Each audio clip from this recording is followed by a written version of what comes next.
आज मी हा readymade पिझ्झाचा box आणलाय आणि याच्यावरती लिहिलं होतं की 9 मिनिटात हा पिझ्झा बनतो। खूप वेळा मी हे पॅकेट हातात घेतलं, म्हणजे जेव्हा जेव्हा मी गेले ना बाहेर तर खूप वेळा घ्यायचे आणि ठेवून द्यायचे, म्हणायचे नको असलं पॅकेट फूड चांगलं नसतं। पण खूप वेळा मन आपलं सांगत असेल, परत त्या गोष्टी मग खराब असो किंवा चांगल्या कधीतरी बघायला किंवा ट्राय करायला काय हरकत आहे, म्हणून मी आज घेऊन आले।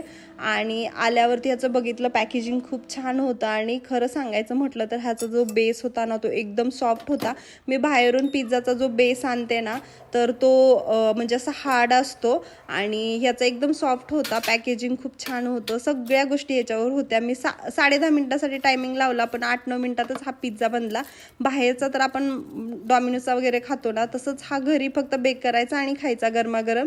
चिली फ्लेक्स ऑरिगॅनोचं पण पॅकेट त्याच्यामध्ये दिलेलं होतं। मला तर मस्त वाटला। तुम्ही कधी ट्राय केलाय का कमेंट करून सांगा, आणि व्हिडिओ आवडला असेल तर जास्तीत जास्त लाईक, शेअर आणि सबस्क्राईब करायला विसरू नका।